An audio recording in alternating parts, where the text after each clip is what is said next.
Croyez-vous avoir besoin d'un sauveur? Personnellement, peut-être. J'ai besoin de croire en quelque chose. Voyons, c'est un besoin essentiel, là. Je pourrais pas répondre là-dessus. C'est embêtant, sais-tu?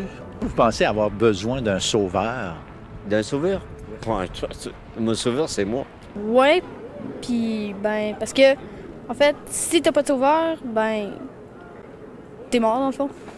Je crois qu'on a besoin de se sauver nous-mêmes. Je ne pense pas avoir besoin d'un sauveur en tant que tel.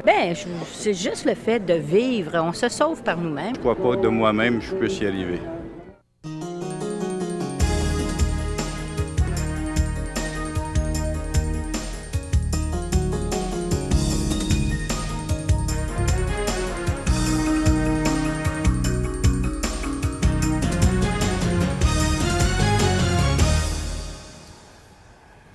Bonjour à vous tous et bienvenue à l'émission L'heure de la bonne nouvelle dans le cadre de la série Si tu connaissais le don de Dieu. Aujourd'hui, nous abordons le thème du merveilleux salut de Dieu. Dieu nous offre un sauveur. Saviez-vous que Dieu travaille à la plus grande entreprise de sauvetage de l'histoire de l'humanité? Eh bien, c'est Gaston qui nous amènera justement à la découverte de ce que la Bible dit de ce sujet qui est si important et si passionnant également. Parce que lorsqu'on a commencé à découvrir le merveilleux salut de Dieu, on ne peut plus s'arrêter. Et puis, c'est l'œuvre la plus difficile que Dieu a entrepris. C'est vraiment d'amener les âmes à lui-même. Oui, et justement, vous voyez-vous, Gaston, il en est convaincu et il va nous en convaincre aujourd'hui. Comme artiste invité, il y a Nicole Stratford qui sera avec nous. C'est la première fois qu'elle va chanter à l'émission. On est très heureux de l'accueillir et je suis également convaincu que vous allez grandement apprécier son talent qu'elle a pour communiquer ses vérités bibliques par la musique.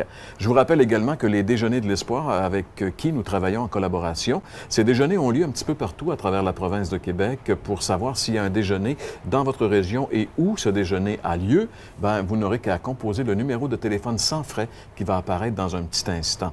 François et moi-même, d'ailleurs, samedi prochain, Dieu voulant, nous serons quelque part au Québec dans un Déjeuner de l'Espoir. François, si on revient un petit peu sur l'introduction de notre émission, le Vox Pop, où on a vu ces gens répondre à la question s'ils avaient besoin d'un sauveur. En général, on peut dire qu'en réalité, la grande majorité des gens, non seulement disent ne pas avoir besoin d'un sauveur, mais se demandent même pourquoi ils auraient besoin d'un sauveur. C'est assez ahurissant jusqu'à un certain point. Ouais, c'est ça. Même ceux qui disent avoir besoin, c'est un peut-être, si peut-être. Mais écoute, c'est comme tu as dit tantôt que Dieu était en train de préparer et en train de faire, en fait, la plus grande entreprise de sauvetage de l'histoire de l'humanité. Et je trouve ça intéressant parce que c'est tellement vrai. Puis la comparaison, justement, saute aux yeux en relation avec quelqu'un qui est en train de se noyer. Eh bien, si c'est un champion nageur, il va probablement retarder avant de demander de l'aide. Mais à un moment donné, après avoir avalé, qu'on pourrait dire, quelques gorgées d'eau, il va finir par avoir réalisé son besoin d'avoir quelqu'un extérieur qui vienne à lui. Et la Bible appelle, c'est un miracle en fait, parce que la Bible parle de la conviction de péché. Et c'est comme un travail que Dieu fait dans nos cœurs, dans nos consciences, pour en arriver à voir le besoin. Et ensuite, éventuellement, se tourner vers le Sauveur. Fait que ça, c'est un don de Dieu dans un sens, mais on est appelé à se poser et à s'interroger un peu.